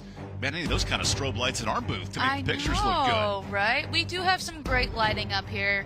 So shout out to our crew for making us look a little bit better when we do our on-camera opens. But I need those fancy ones. A great team giving you coverage all week long here at Maxar Joyner Stadium. And Mara Moore gave up one hit. It's a solo homer. That's it. Boy, that's all UAB's needed in this pitcher's duel. She's been so on point with all of her pitches. Again, there was just that one mistake that Henderson hit over the fence for the Blazers. That bunt goes foul. Tulsa just had its best hitters up with a runner at second. Could not cash them in. And here's UAB, one of the better bunting teams in the league, trying to manufacture any bit of life to help out second-week coach Anna Shellnut. Anna Shellnut told me yesterday they're going to try to do everything they can to put pressure on this Tulsa defense. They have the speed to be able to do it as well.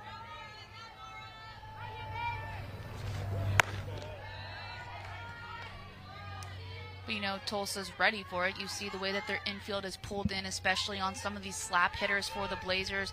We've seen them play great defensively behind Mara Moore as well. You just can't defend a home run. Now 2-2 as pitch 100's on the way. Okay, from 0 to 100, an hour and a half of a great pitcher's duel. That's how you start these tournaments off. Dorsett is 0 for 2 today. And the grad senior ace gives up a liner to short, one away. Hannah Dorsett doesn't have a hit in this matchup today, but she's had some great at-bats, working a lot of pitches, seeing a lot of balls, and just there making good contact as well. And so goes down as an out in the scorebook, but you have to feel like you're building on something if you're Dorsett. I think that's shortstop on shortstop crime, too. Right? That should be illegal, right? When one robs the other of a hit. Flamey fights one off. At that point, you're just respecting each other, right? You're like, huh, if I got to get out to anybody, I guess it'll be you. I know how hard it is to play that position. In a league with some really good shortstop, we're going to see Alex Wilkes later for South Florida. One of those kids up among the Player of the Year voting. And then even Hannah Dorsett, defensively, has been solid. She was second team all-conference. The defense in this league has been so good. Kathy Garcia-Soto, the Defensive Player of the Year for South Florida. I think Madison Garcia was probably in that conversation as well with the way that she's played in the outfield for Tulsa. Hard to keep up with all the Sports Center catches she makes, right? And that's the fun part of it. I know we would pick top plays of the week, and we would be deliberating as a staff, and I would have to tell everybody, hey, you have another one from Madison Garcia and another one from Kathy Garcia-Soto. I don't know what we're going to do. We're going to have to make some tough decisions this week. Here's our third hit by pitch of the game, and that puts Flamia on with one away. She's been hit twice. She crowds that plate, gets her toes on the line, and there's nothing she can really do to get out of the way of this pitch. Just hits her right above that left elbow. Not fun. You see her walking down that first baseline. Just trying to regather herself after what probably was painful. And no arm guard for her. Yeah, Maddie does not give you an inch on the plate. Ironically, hadn't been hit all year until today. 0. And now 2 in the same game. Again, it's that screwball, though, from Mara Moore. She's trying to work inside on right-handed hitters, and sometimes it just gets away from you. Then you have Mackenzie Mulholland of Florida Atlantic's been, hey, I've been hit 15 times to lead the conference. Leave me out of this. We'll see Florida Atlantic tomorrow in the opening game at noon. We used to practice getting hit by pitches as players. Our coach would make us stand in there and teach us how to mechanically take a pitch. Thankfully, it was with like softy balls and not actual softballs, because I don't think that would have been as fun. Sounds like my Happy Gilmore moment coming to real life. So 1-1 here, and Carly Wilkins in the middle of this lineup. Remember, just one hit for UAB, but it's enough. The solo home run for Henderson. 2 hit by pitches and 2 walks mixed in for Mara Moore, who's dealing right now. That pitch that goes in on righties moves away from lefties, and unless you keep your weight back and hit it the opposite way, you won't make contact with it. And she's getting them to swing and miss.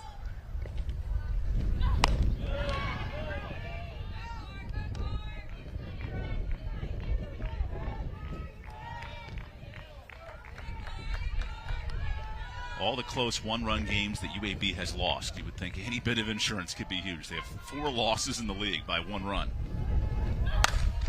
This is punched to left. There's Garcia.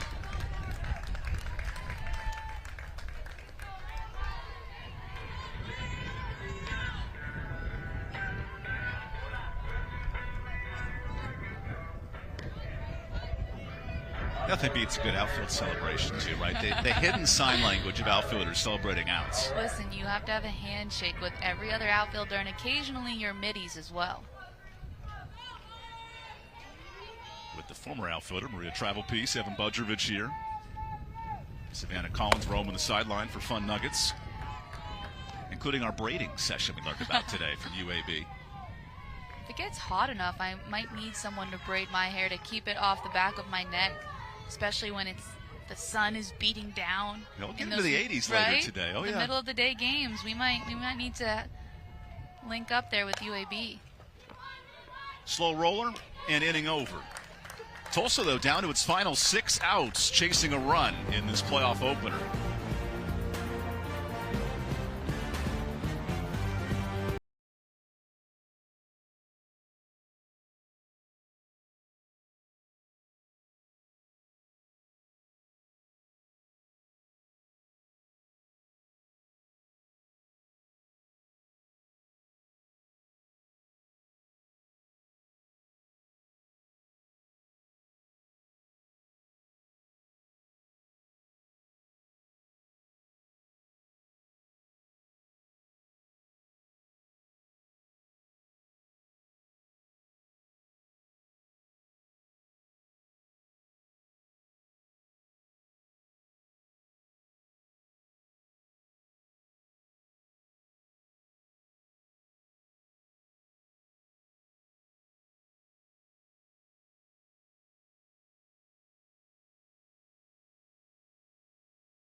American Baseball Championships right around the corner at Big Care Ballpark in Clearwater. Watch all those games on E+ and the championship on E! News. For more, visit theamerican.org. Right now, UTSA and East Carolina, the top 2 seeds, and they were neck and neck a year ago as well. East Carolina winning the American Baseball Championship a year ago, and then UTSA getting an at-large into the tournament, making it to Super Regionals. There's a short pop-up to begin the 6th, and that's crucial for Tulsa, who has yet to score in this game, but 5 hits now. And worth noting baseball-wise, 3 teams projected into the tournament if the year ended today. And that's just the great thing about the American Conference in so many of their sports, but in baseball in particular, getting multiple teams into the big dance. Softball's trying to get multiple teams in. We touched on South Florida a bit on the softball side of things. They look like they're in a good spot right now to make the tournament, especially if they win that semifinal game in Wichita State right on the bubble. And then any team that wins this championship gets that AQ into the NCAA tournament. So much on the line here. And gets to slap their sticker on the championship. I love that part. And that is the only reason I come to these things. I knew there was a reason why. You didn't want to just hang out with me for a couple of days, Evan. Well, that's 1A and 1B. So Rouse comes in to run for victory. Now Faith Russell, who's hit all over the lineup, but has settled into the cleanup spot here in the month of May. As Cummings navigates against 5 hits and a point that stays fair. Good effort by Henderson, whose home run's the difference on the scoreboard. Tulsa needs to tie this game up, so I love the decision from Chrissy Strimple here to sacrifice bunt, and move the runner to second base. And how about Faith Russell? We've talked about how she's been hitting so well as of late, doing her job here with the sacrifice bunt for the Golden Hurricane. Two big opportunities. Aaliyah Scarborough, the sophomore from Broken Arrow, one of 15 homegrown Oklahoma kids. That will actually roll foul. There's that drop spin again from Olivia Cummings, in on the hands there. Aaliyah Scarborough not able to make solid contact, but it's a foul ball, so she'll get to do it again. Challenge for Tulsa, 0 for 5 with women in scoring position today. A lot of chances, especially last inning.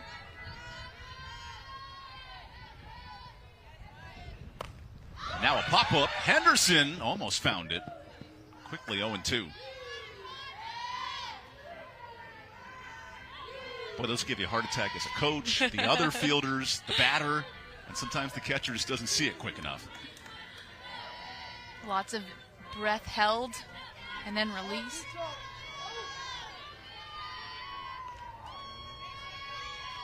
Scarborough with hits in 3 straight. No bigger at bat, though, with 1 on and 1 away here in the 6th. This is touched foul.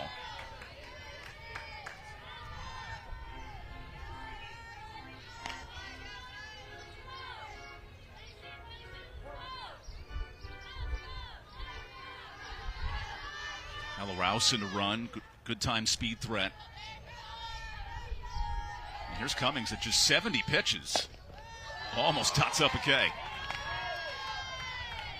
That shy look to her shortstop there was like, hey, I think I had that one. That's another deep breath moment, especially if you're in the Tulsa dugout. Oh my goodness, was that a strike? All right, we go again. Scarborough gets new life and punches one through. Clutch base hit, but not deep enough to score there. So here's Tulsa, their best threat of the game so far. That's all you need to do if you're Tulsa. You can't try to hit a home run here and get yourself swinging out of your shoes. Scarborough, with 2 strikes, knows she just needs to make contact on whatever Olivia Cummings gives her, and she does just that. Now a little infield meeting here for the Blazers, and there's Coach Shelnut contemplating getting the walkie-talkie in motion. You have runners on first and third here, so probably this discussion is figuring out, okay, what are we going to do? Are we going to allow Aaliyah Scarborough to just take second, or do we want to play on her? I think in this situation, you're up by only 1 run. You haven't been able to generate a lot of offense. I think that you may check Scarborough if she decides to steal, but the big conversation will be to hold Rouse over there at third base and not allow her to score.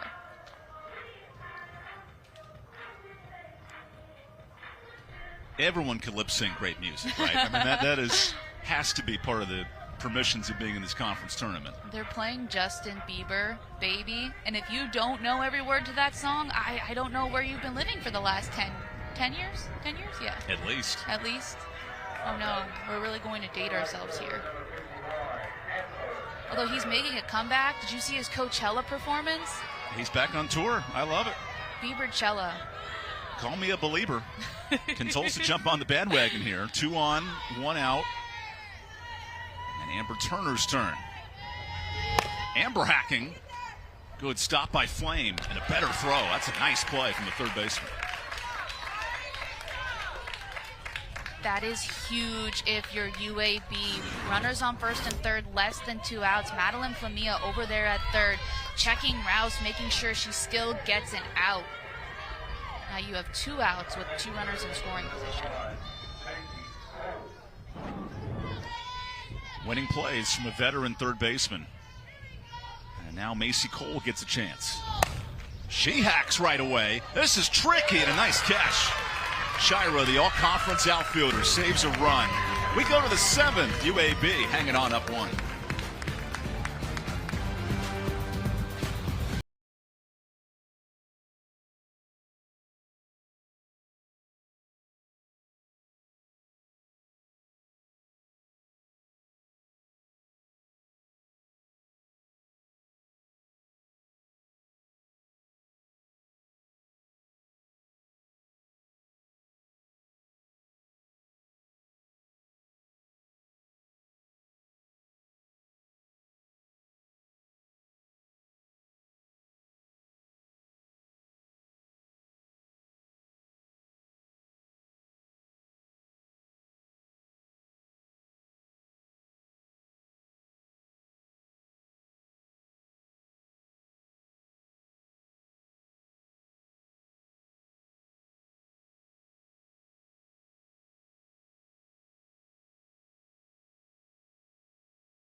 Rogers duel to open the American Championships. So that one swing, Antonia Henderson right there, makes the difference. That was in the 5th inning, and now UAB gets one more swing at it. Nice pun there. Hey, I'm here for you. I know. All week. We should keep a running total of the different puns and witty comments well, more so you. You're more creative than I am with them, so. Yeah, we want to keep our staff entertained. Busy week with the winner of Charlotte around 4 o'clock today. Mara Moore, who's been dialed in, one mistake, the one hit. And here's Olivia Tyndall. Right away aggressive. That'll make Coach Anna Shellnut a happy camper. Well, that was the adjustment she wanted to see, right? Her team being more aggressive against Mara Moore. You cannot get behind in the count to her because then she can throw that screw or that rise, and we've also seen her throw the changeup as well. And so aggressive cuts, especially here trying to get an insurance run for your team. Good change of speeds there. Slowest pitch with the changeup we've seen from Mara today. I'd like to see her use that more, especially as this team sees her a 3rd time around, because they know what the screw will do and how it comes in on your hands. If you change speeds, that keeps them even more off balance. Also, it also makes those fast pitches look even that much faster. And so, again, timing is so big in this sport. If you can mess up someone's timing, that'll help you tremendously. Against a 4-year starter and ace of the staff in Mara Moore. Slow roller to short. Ray's been solid today. Keeps that streak going. One away. Start looking ahead here. And Antonia Henderson makes a huge change in the 5th. The big swing on this pitch that's right down the middle. The ball hasn't been flying out of the park too much yet, Evan, but Antonia Henderson found a way to push that one over the fence. I like it. One hit, one homer. That's what you need this time of year. And now Henderson gets attacked in. Remember, Abby Perkins was the starting catcher and returning captain at catcher, but injured in middle of March. Antonia slides into that role. Not great numbers overall, but what a clutch at bat here in the start of May. At this point of the year, it doesn't matter what your numbers are coming into the game, right? You just want to play well in the conference tournament, especially for a team like UAB, who will only make the NCAA tournament if they get that automatic qualifier. So I don't care what you did earlier on. If you can hit a home run here when Mara Moore is dealing, that's what I want from you if I'm Anna Shellnut. Chases the rise pitch.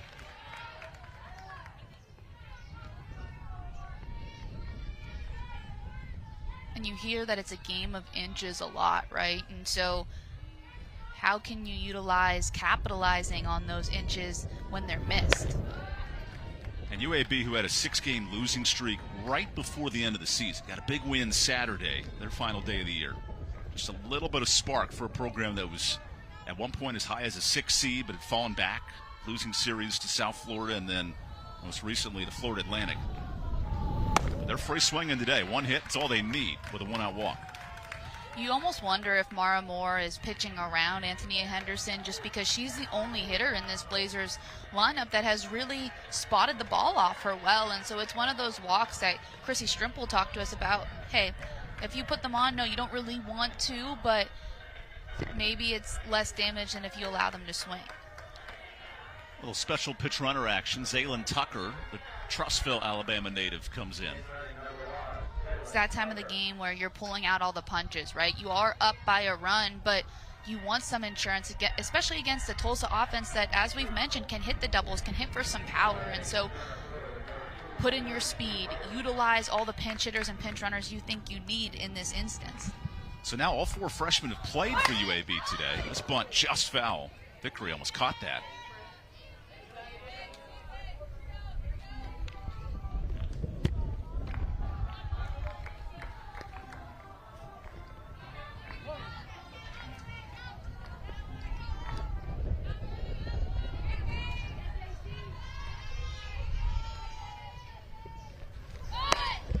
No swing on that pitch. A little back pick action. Nothing coming there. The UAB team, when they are good, they lead this American Conference in sacrifice bunts. Might be in the cards for Coach Shellnut. We'll see how it unfolds. I'd even think about bunting for a hit in this situation, not necessarily a sacrifice. Popped up, Cole chasing. Look at that double dive. The 5 Ds of dodgeball: dodge, duck, dip, dive, and dodge. And defense, another D that we can talk about. Add it to the list. Right? Double plays. We've seen a couple of those. Couple double plays. Some great defense, though, from both teams. And I know play wasn't made there. It was a little bit out of reach, but still some great defense today from Tulsa. Holt right back up the middle. Oh, Moore goes to second late. I think she caught herself in the middle, but does get an out at least. It's one of those balls you want to be thinking about before it's even hits you. Hey, hard hit grounder to me. There's a runner on first. I am going to second for that double play ball. Luckily, there was enough zip on that contact, so Mara Moore able to get the lead runner in second. 9 spot for Charlie Bennett, who's come on as a stud second baseman, another true freshman.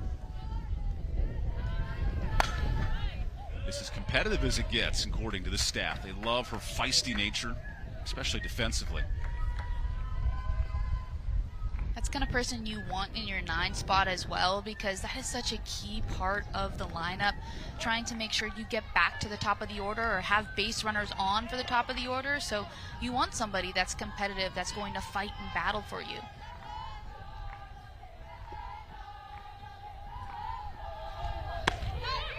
Pitch 124 misses in for Mara Moore, who has struck out 6, but her one mistake was put over the fence.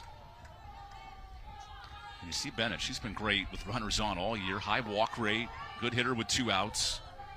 The typical 9-hole guy. You want someone to move this order. You see her patience here against Mara Moore as well. That rise ball that so many hitters have swung at, she's taking.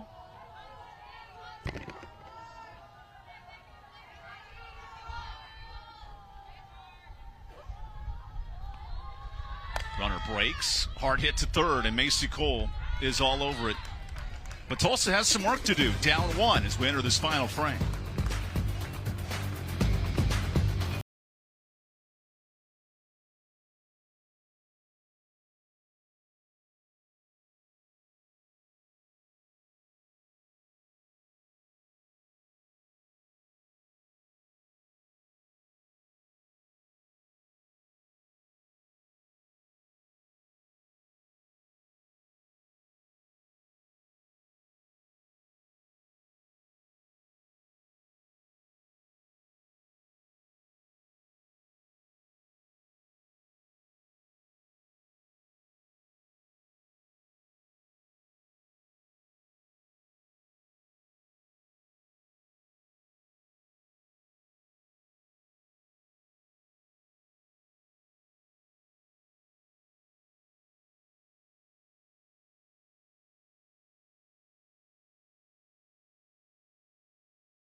Olivia Cummings has allowed Tulsa to sprinkle 6 hits, but no runs allowed for the lefty because she's been dealing that curveball away from those left-handed batters, the drop producing weak contact. She's kept the Blazers in this game, Evan. Worked in and out of trouble all day, but the pitch count efficient for Olivia, whose mom went to UAB. You know, it means a lot to Olivia to make this work in year 3. Now 3 outs away from moving on in this tournament, but work to do. And a Tulsa squad that is as powerful offensively as anybody in the league with doubles, held in check with 6 hits, and Presley Ray, 8-9-1 coming up for Tulsa. Last 2 innings, though, a couple of big chances, nothing to show for it. And now a fisted base hit. So 3rd straight inning, Tulsa will have an opportunity. Presley Ray is so competitive in that 8 spot for Tulsa. You see she squares around to get her timing down and then just fists that ball the other way to get the leadoff hitter on for the Golden Hurricane. Now Madison Garcia, the stud defender, looks to get her back going, the McLennan Community College transfer. Lays down a beautiful bunt. Flemia, what a transfer at third. Nice effort. Flamia's been so great over there at the hot corner, knowing that this Tulsa team is going to bunch, gets her body in a great position to make that throw over to first. And Madison Garcia executing this bump perfectly. Look at Flamia. Watch how she uses her momentum to just continue to first to get that out. Olivia Cummings has lived with good defense behind her all day long, and now a pitch hitter in for Tulsa. Malia Kubiaban comes up, a Liberty, Missouri native, another young freshman in this Tulsa lineup, and now Malia gets a chance at the top of this order.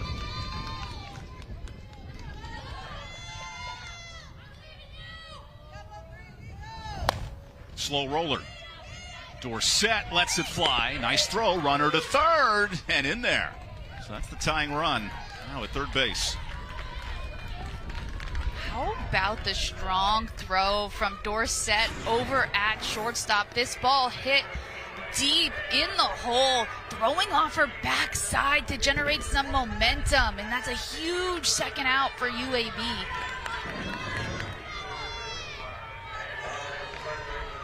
Now the first team all-conference stud, Clara Skaggs, with the game on the line. This is who you want, mano-a-mano against Cummings. The first pitch is outside. Here's why that out is so big, and it's such a great play by Hannah Dorsett, because now you have 2 outs with the runner on third, so now the infield can play at normal depth, which against a hitter like Skaggs gives them more opportunity to have more range on anything she hits in the infield. Skaggs, who had a single in the first but held in check given her insane stat line against UAB in the regular season. And Tulsa season's on life alert here. Game-tying run at third in this single elimination tournament. The 2-0 pitch. This is away. Do you even consider pitching to Skaggs here? Oh, that's a tough question. I think yes, but I'm not giving her anything great, right? And I think that's what this conversation is going to be about, especially now you have a 3-0 count. I don't think I'm letting anything over the plate. That's what Anthony and Cummings are discussing right now. Hey, we got one of the best hitters in the league, 3-0 count. How do we approach this? But at the same time, right, you're up by a run, so do you want to put the game-winning run on first base with the heart of the Tulsa order coming up? And I think that's what the discussion is here. I don't think it was the intention to get behind 3-0. Now that you're here, what's your game plan? There's a lot of things to consider.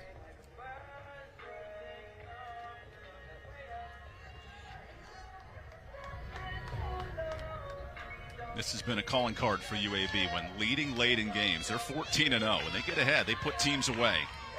And it's being tested in this final inning with one of the best hitters in the conference in an ideal hitter's count. And the 3-0. That's a strike. And now I'm curious, if you're Clara Skaggs, are you taking 3-1 or are you swinging away? And does Chrissy Strimple give her the green light? And then again, UAB working the edges. Don't leave it over the heart of the plate. Leaves it up, and Skaggs just foul within inches of tying this game. Oh, you ain't kidding there. Remember when we said game of inches? This is exhibit A, B, and C. Look how close this ball is to being fair. Yeah, Mackenzie Glenn's expression told the whole story of the park right there. Watching her captain and grad senior, Clara Skaggs, go to work. How about the 3-2 pitch for the game? Misses, and Skaggs extends it. Big deep breath from the senior, keeping her career alive. And it looks like UAB is making a pitching change now after that walk to Clara Skaggs. How about this? Hannah Cole will enter the circle in a big-time spot. This is the challenge of postseason softball. Who you trust, how you get it out, right on right the situation. Great work from Cummings, who could easily re-enter later. But for now, it's Hannah Cole coming in. And what a moment, too. You have both the game-tying and game-winning run on base for Tulsa. 2 outs. Talk about stepping up in a big moment. That's what Hannah Cole is being called upon to do right now. Hannah Cole, who did not pitch all of last year, redshirt freshman, but she was stellar. 6 innings of no-run ball against Tulsa back in early April. And now, hey, let's insert you in the 7th and try to close this one out. You see Hannah coming in, the 5'9" freshman. All 5 of these freshmen have played big innings for UAB this year. And Emma Vickery has hit the ball hard today, gets a right-on-right matchup to try to extend this game. Here's Savannah with more. Well, Hannah Cole has been throwing, getting warm pretty much throughout the entire course of this game. But before the team headed to the 7th inning, assistant coach Mandy Jorna came up to her and said, "At the drop of a hat, Hannah, that's where I need you to be." So she knew going into these final 3 outs at any time they could call her number. Yeah, Savannah, I'd love to see that hat drop with a walk to extend this game, because things get real tight for a UAB team that had lost 6 of 7 entering the tournament, but here they are pitching it. Well, Anna Shelnut told us yesterday Hannah Cole is that 2-inning closer, or she'll be a 2-inning starter. She's a player that we can ask whatever we need of her. And now today, Hannah Cole being asked to come in at the drop of the hat. She's somebody who's going to spin the ball a ton and really try to get some missed barrels. And that's what UAB is looking for, missing the barrels of this Golden Hurricane offense late in the game with everything on the line. Emma Vickery, it's your turn with 2 outs. Oh, bad pitch. Tying run holds at third, and a back pick almost had her. Oh, man, not a deep backstop here at Max R. Joyner Family Stadium, but that was dicey. And that's not how you want to end the game, right? Wild pitch. The backstop is short, and you see the hold up there from Garcia over at third. I think even if she decides right off the bat. And the whole UTSA team watching was like, what just happened there? So now 2nd and 3rd, and ball 2. Oh, man, softball tournaments make you hold your breath more times than you can count. Everybody, I think, in the stadium is holding their breath right now, no matter what team you're on or what team you're watching from behind the backstop. You see the Roadrunners there. Cole fresh out of the pen. It's strike 1. I'm so interested by the decision to swing there from Emma Vickery, especially with 2nd and 3rd. You see that Cole struggled on those first 2 pitches to throw a strike and aggressively swings at that 2-0 pitch. You wonder, did she think about taking? So the freshman on 2-1 misses away. Faith Russell, who's been hot as anyone in the Tulsa lineup, next. And this has been the motto of UAB, fighting through adversity. They've been out-hit. They've been largely outplayed, but the one swing of Henderson is enough until now. Here's the 3-1. Popped up, so a full count coming. That's an aggressive hack from Emma Vickery. I'm okay with a good swing there. 3-1, runners on 2nd and 3rd. That's where you want that big swing. And so trying not to leave anything to chance here in the bottom of the 7th. Season on the line for the Hurricane. And the 3-2. Misses. So back-to-back walks have loaded the bases.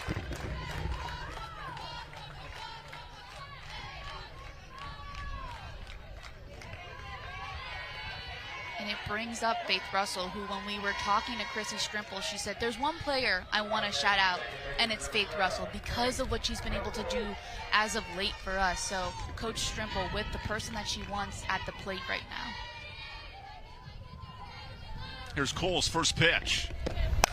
Line to center, base hit. Winning run to the plate. Tulsa advances.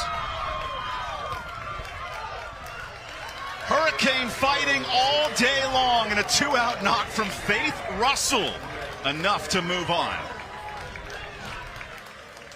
You felt the stadium go quiet before Faith Russell stepped into the box. Tulsa has been looking for a hit like that all game long. And it's Russell, so calm, cool, and collected, stepping into the box to win it for the Golden Hurricane. Coach Strimple called her a toolsy player. Will add clutch to her tool chest. That was incredible with 2 outs right there. She couldn't have placed that ball more perfectly. And how about the base running for Tulsa, knowing that 2 outs, you're the game-winning run on second, utilizing speed so one swing of the bat can move on. This pitch right down the middle. Faith Russell hoping that her teammates can get on their horses and score. Drops right in front. There's nothing that can be done. Oh, my goodness. My heart's still palpitating over here, Evan. And this is just game 1. Now for the best part, put that sticker on the board. Your favorite part of the day is the sticker.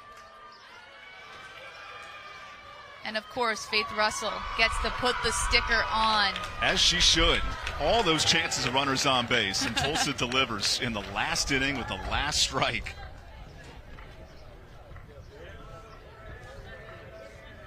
You see Savannah there with Faith. We'll talk to them in just a second. But a clutch piece of hitting. And now we're down to Savannah with more.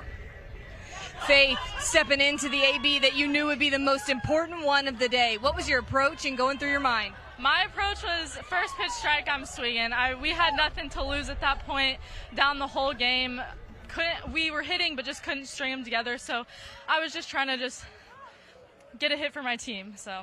What was the belief in this dugout, knowing that you guys are making some loud contact but not able to push one across, knowing you had 3 outs to go but you hadn't lost that, man, we can come back and win this game? Yes, it's not over till it's over. And this past weekend we really stressed that to each other. We met as a group, just decided that we were going to just play for each other and play for the Lord. So I think that really helped in that moment. Got to get ready for another one this afternoon. How do you maybe carry this into that, refresh, come back ready to go? I honestly think we're at an advantage getting to play first. We're already going, so I think we are easily going to be able to carry it into the next game. Thanks, Faith. Congratulations. Evan, Maria, back to y'all. Faith, take a moment to take a deep breath. That was fun to kickstart this tournament. So Tulsa and Charlotte, who fittingly just met 3 days ago, they get to rematch later at 4 o'clock, and then Memphis and UTSA coming up next. I'm excited for that Memphis-UTSA matchup. UTSA sweeping the Tigers early in the season. They're having a little bit of a chip on their shoulder when they play the Roadrunners the second time around. And as you said, Evan, a rematch of Tulsa and Charlotte coming up later this afternoon. UTSA getting warmed up. 1 o'clock is our next game. We're on time as we find off a walk-off winner from Faith Russell. How about that start to the tournament? The Blazers were flying their way in with a 1-0 lead late. But don't sleep on the Golden Hurricane. Clutch winner, and that's how this tournament gets started. For Maria Tribalpiece and Savannah Collins, Evan Budger, but just a presentation of ESPN. The American tournament continues all week long.